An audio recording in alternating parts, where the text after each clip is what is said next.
So every year there are certain companies that launch new flagship phones that I personally get super hyped about. Now just off the top of my head, I can think of at least 3 or 4, but as you guys probably already know, Apple is close to the top, if not the top of that list when it comes to general hype surrounding their new devices. But unfortunately, every year since the iPhone X came out, I've always thought to myself at some point in time while I was using it, wow, I actually spent $1,100 or $1,200 on this phone. Why did I do that? This is the first year that I have not thought about that during my review period. This is our review over the iPhone 11 Pro and the iPhone 11 Pro Max. So one thing to keep in mind with this particular review, I was using the iPhone 11 Pro Max throughout the entire review period. If you're using an iPhone 11 Pro, just understand the biggest differences between our devices are going to be the fact that mine has a larger display and also a larger battery. Now the display is not really a big deal, but naturally having a smaller battery will lead to shorter battery life depending on how you use your phone, but everything else that I talk about in this review should essentially be the same. So essentially everything on the 11 Pro Max is improved in some way compared to last year's XS Max, but there are some improvements that don't make a significant impact to your user experience. There's 3 of them in mind that I can think of right now, and that is the overall sound quality, the overall performance of the phone, and the display quality. So starting off with the sound, yeah, sound quality has been improved on the 11 Pro Max, but unless you have a super sharp ear, you're probably not going to notice the difference. Just know that it's there. In terms of the actual performance, every time Apple releases a new iPhone or updates the processor, in this case you went from an A12 to an A13 Bionic, the performance is always really, really good. And it's gotten to a point where unless Apple does something interesting, like add in a 90 Hz refresh rate display, you're probably not going to notice just how much faster the phone is. But one thing you will notice, and we'll touch on this later, is that the phone is really, really efficient when it comes to its battery life. So yeah, performance has been improved. And the third change is the display quality. So Apple made a big deal about how they borrow technology from the Pro Retina Display XDR or whatever it's called, and they said that they took some of the stuff they used in that display and threw it into this iPhone. But just know that the resolution is the same. The only differences you're going to notice are the fact that the 11 Pro Max has a much brighter display in terms of overall nits, and contrast ratio is up 2 million to 1 versus 1 million to 1. Oh, and you know what makes me really mad? Apple took out 3D touch and replaced it with haptic touch. So you can't just force press on the phone anymore, you have to long press. And that really, really sucks. Now something that has more of a noticeable impact is the software that's running on the new iPhones, and that's iOS 13. Now keep in mind when I say on the newer iPhones, I mean out of the box. There are tons of other iPhones that can be updated to iOS 13. But when iOS 13 first launched, it was relatively buggy, but hey, Apple was on it. I mean, there were some points in time where they were dropping like 2 updates a week, right? I mean, it was ridiculous. They're at like 6 or 7 updates in for iOS 13 now, and it's gotten really, really good. Now, I'm not here to convince anyone of leaving Android for iOS, and I'm definitely not trying to start a debate between which operating system is better. We'll be here for years having that battle. But just know that if you're a fan of iOS or you're a longtime user of an iPhone, iOS 13 is going to be a really, really good update in terms of overall performance improvements. And finally, that awesome dark mode. And that's easily my favorite feature. Besides having better performance compared to iOS 12, dark mode is my favorite feature of iOS 13. But if you guys want to know more about it, we actually covered some of the cooler features in iOS 13 in one of our previous videos. You'll see a pop-up in one of these sides. Which side is it? This side? This side? This side. It's this side. You'll see a pop-up for that video. Now, one of my favorite aspects of the phone has been the improved build quality. It's subtle, but you start to notice those subtle changes the more you use the phone, and you just feel really good about it. So starting off with the overall thickness of the phone, it is a little bit thicker, but that's justified at least. Apple has put in bigger batteries in both the 11 Pro and the 11 Pro Max compared to last year's model, which is really, really good. They still feel super nice in the hand, and I think that's a combination of a couple things. The stainless steel adds to the overall weight of the phone, and whenever you're holding a heavy phone like this in the hand, it just, in my opinion, feels more premium than other phones on the market that are a little light.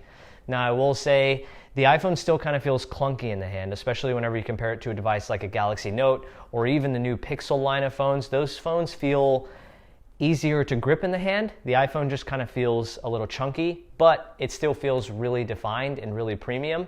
And the biggest change in terms of design is going to be the now matte glass on the back of the phone. So with the iPhone XS line, there was still glossy glass on the back of it.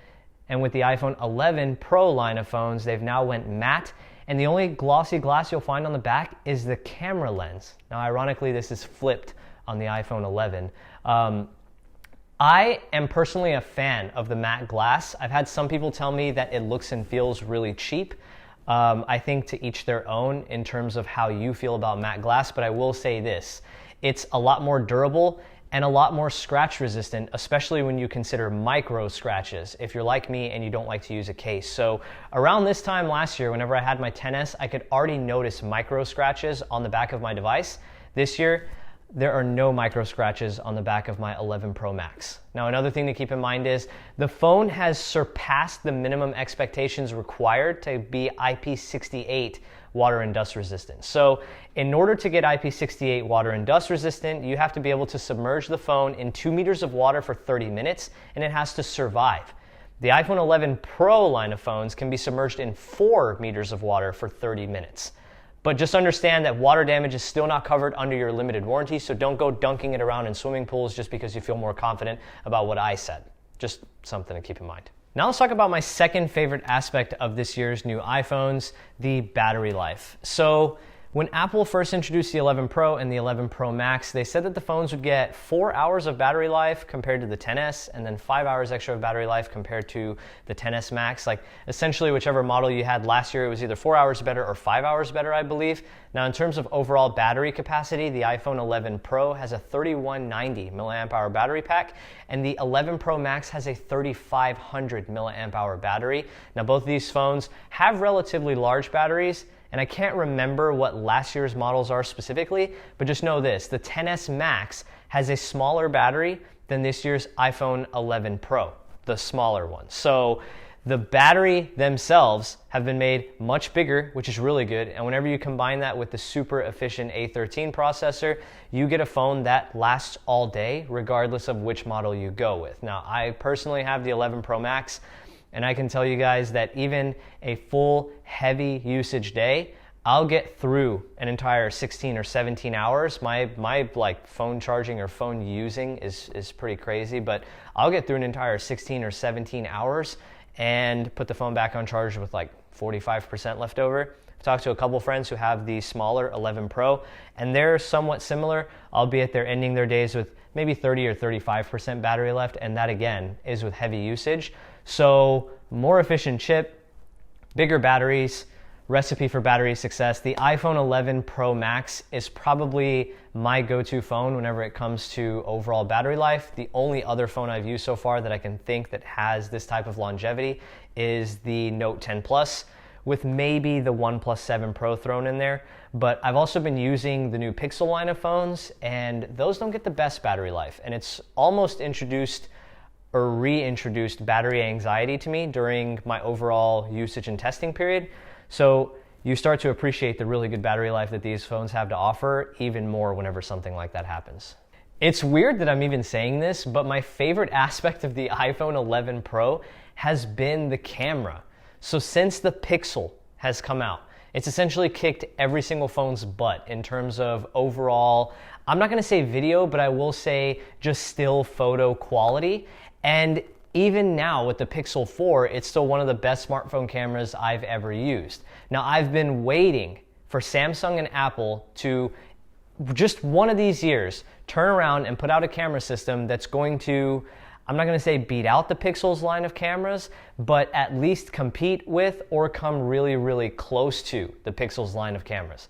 Now, I'm still waiting on Samsung to do that, but this year with the iPhone 11 Pro and Pro Max, Apple has finally caught up, basically closed that gap between how good of photos these smartphones can take. So with the iPhone 11 Pro or Pro Max, whichever one you have, you're looking at a triple camera array. All three of your lenses are 12 megapixel.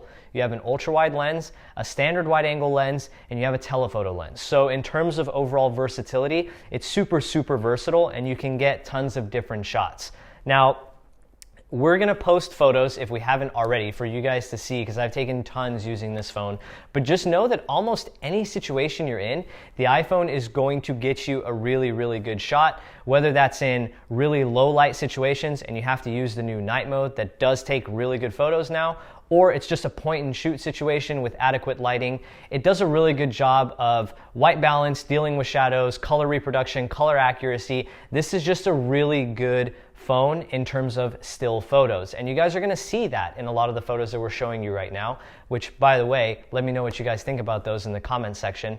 And in terms of smartphone video, no other smartphone on the market comes close to what the iPhone is able to do. So it's able to shoot video in 4K at 60 frames per second, and it's able to shoot 4K video on both the back cameras and your front selfie camera. So in terms of overall versatility, in terms of overall quality, and in terms of features that the iPhone's new camera setup brings, they just nailed it. And I'm not exactly sure what they did different. I mean, it seems, if you look at the aperture, if you look at the megapixels, if you look at the lenses they used, it seems like they used a lot of similar stuff from last year's model. I'm not sure if maybe it's the deep fusion image processing that they have going on right now, but whatever it is, Apple has absolutely nailed the camera system this year.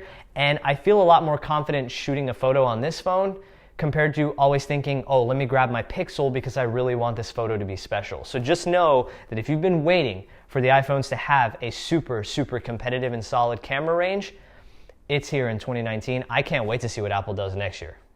I think that just about does it, guys. In terms of the iPhone 11 Pro and the iPhone 11 Pro Max, Apple essentially nailed this smartphone. There's not really anything that I feel super negative about towards the phone, outside of, the phone still has a notch, to each their own on that one. And for me, really the biggest annoyance that I kept finding while using the phone was the fact that it didn't have 3D touch, but that's hardly anything. Now, in terms of pricing and overall availability, the iPhone 11 Pro and 11 Pro Max start at the same prices as last year's model. So $999 gets you into the 64GB 11 Pro, and $1099 gets you into the 64GB 11 Pro Max. Now, unless you hardly use any applications and you rely on the cloud for all of your storage, I probably wouldn't recommend anyone go with a 64GB model. You should probably pay $150 extra to jump up into that 256 gigs of storage. So $150 gets you quadruple your storage. So I believe for me, that sets me back $1249 for my specific 11 Pro Max. Now, $1249 is a lot to pay for a phone, especially whenever you consider potentially buying Apple Care coverage for it, which you can now pay monthly, so I guess that's flexible. But if you're gonna pay up front like I did, it ends up being close to $1,400 to buy this phone. Out of all of the years that Apple has launched a smartphone sub 1,000 in terms of price, this is the year where I say it's finally worth it. So in terms of whether or not you want to upgrade, I would say if you have an older phone like an iPhone 7 or an iPhone 8, it's probably a really, really good time to upgrade for you, especially if you can scrap some trade-in value. But even relatively new phones like the iPhone XS, I feel like there's enough going for the iPhone 11 Pro Max or the iPhone 11 Pro that you could still upgrade from a XS and be really, really happy. Just know that you may be out $600 or $700 depending on what your trade-in or your resale value is if you wanted to get rid of your old phone. But either way, out of all the $1,000 phones that Apple has launched, this is the year where I'm like, hey, you know what? If you buy this one, you'll be really, really happy with it. And if you're like me, you're probably not going to think too much about how much you spent, because the phone does give you an incredible experience.